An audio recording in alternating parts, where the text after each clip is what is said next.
He wanted answers.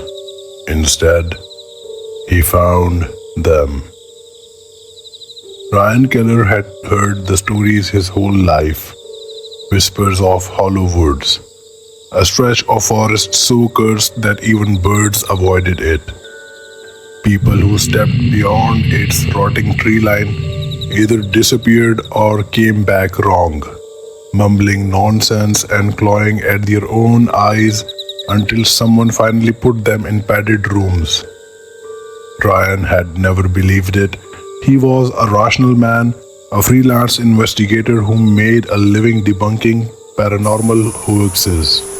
But Hollowoods had taken his brother 2 years ago, and the police had given up after one half-hearted search. Tonight, he was going in for answers. The drive ended abruptly at a broken wooden sign, Hollowoods, keep out. Every letter seemed carved with desperation rather than authority, like someone had tried to warn rather than restrict. Ryan parked, checked his flashlight, and stepped into the forest. The moment his boots touched the ground, the air felt wrong. It was silent, not nighttime quiet, dead quiet. No crickets, no wind, no distant hum of life. The silence pressed against his ears like a vacuum. Even his own breathing sounded foreign. As he walked deeper, he noticed the trees, unnaturally tall, twisted into shapes no storm could explain. Their bark was blackened in patches as though scorched, and claw marks ran deep into their trunks, some so fresh they oozed sap like blood. The deeper he went, the more wrong everything felt. His compass spun in lazy circles, refusing to lock north. His phone displayed static before dying completely. He swore he heard footsteps behind him more than once, but every time he spun, his flashlight revealed only empty woods. Half an hour in, he found something, a decayed hunting cabin. The door hung off its hinges, and something about the air inside felt heavier, colder.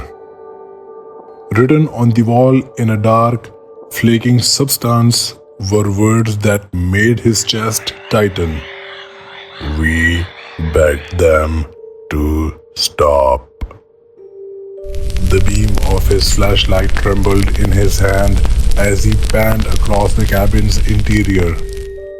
Animal bones, hundreds of them, arranged in spirals on the floor, and in the center of the spiral sat a broken compass, his brother's compass. He recognized the engraving instantly. To Sam, for finding his way, Dad.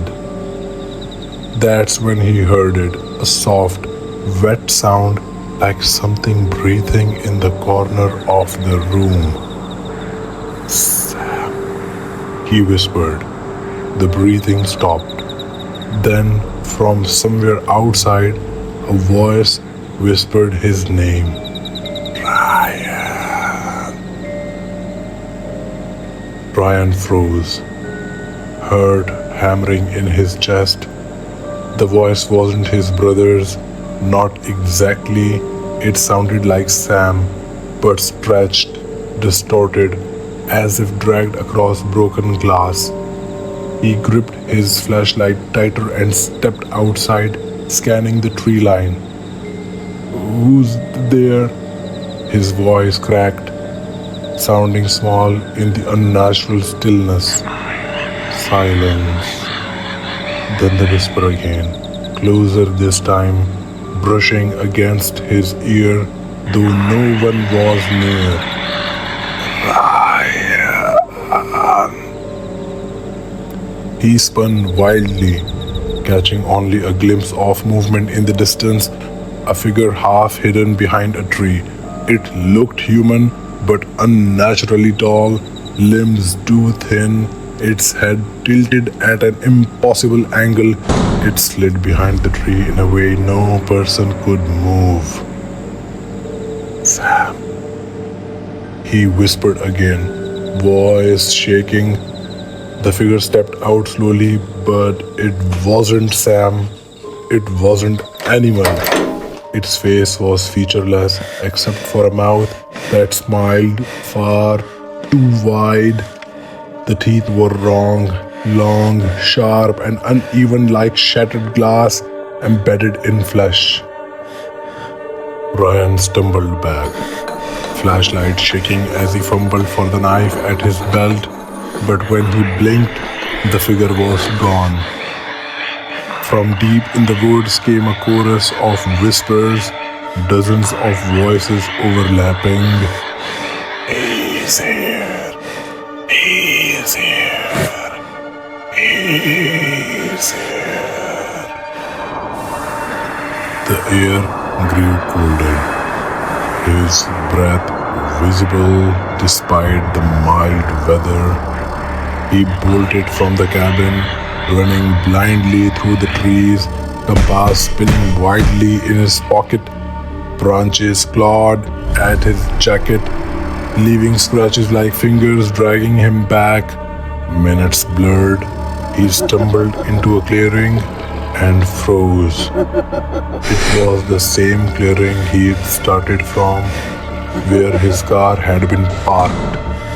But there was no car now, just more trees, denser and darker than before.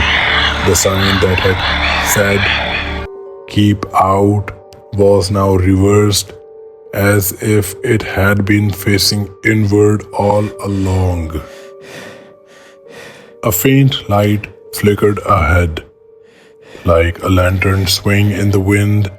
Against every instinct, Ryan followed it, desperate for something human. But the closer he got, the more wrong it felt. The light wasn't a lantern. It was a severed deer skull with candles in its eye sockets dangling from a rope. Below it, symbols were carved into the dirt, symbols that moved, twisting like living things. The whispers became screams, overlapping, clawing into his mind. He fell to his knees, clutching his head. The trees themselves seemed to bend closer, trunks creaking as if listening. Then, soft and deliberate, a voice behind him whispered, "You shouldn't have come, Ryan." He turned, and standing inches away was his brother, smiling. Ryan staggered to his feet, staring at the figure wearing his brother's face. Sam looked almost normal, but only almost. His eyes were too black, pupils swallowing the irises entirely, and his smile was stretched wider than any human mouth should go. "Sam?" Ryan's voice trembled. The figure tilted its head unnaturally, bones audibly cracking with each movement. "You came for me," it said. Voice leered, Sam's tone underneath, something older, deeper, and utterly inhuman. Ryan stepped back. "What happened to you?"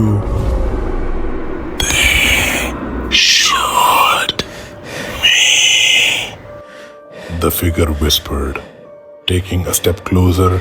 The ground where it stepped rippled, soil squirming like disturbed worms. "They can show you too." Ryan turned and ran. But the forest shifted around him, trees moved, blocking paths that had been opened seconds before. Branches twisted downward like hands grabbing at his jacket. Every direction he turned, the same thing awaited him. More trees, more whispers, more of Sam's voice overlapping itself. Stay, Ryan. See what I saw. He stumbled into another clearing, only to realize it wasn't a clearing at all but a massive pit, perfectly circular, its edges lined with bones, human bones. In the center, a black tree grew, gnarled and leafless, its bark pulsating like living flesh. Hanging from its branches were dozens of objects, watches, wallets, necklaces, belongings of those who had entered Hollowwoods and never returned. At the base of the tree was a familiar shape, his brother's real body, rotting, eyes wide open, mouth frozen in a silent scream. Ryan gasped, spinning around. The fake Sam was there, smiling still, standing just beyond the edge of the pit. "You are not him," Ryan growled. The figure's grin widened until its jaw cracked open, unhinging like a snake's.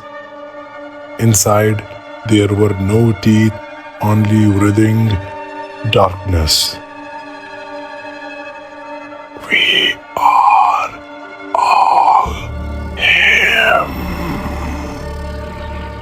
it said, and from the surrounding woods, more shapes emerged, dozens of them, each wearing someone else's face, each smiling the same impossible smile. Ryan backed toward the pit, but the ground shifted like a living thing, dragging him forward. Roots burst from the soil, wrapping around his ankles, pulling him toward the black tree. He screamed, hacking at them with his knife, but the blade snapped like brittle glass. The last thing he heard before the roots dragged him into the pit was his brother's voice, soft, almost kind. "You wanted answers. Now you are one of them." When rescue teams arrived weeks later, they found only his camera. The last frame showed Ryan's terrified face illuminated by his flashlight, and behind him, dozens of figures smiling in the dark.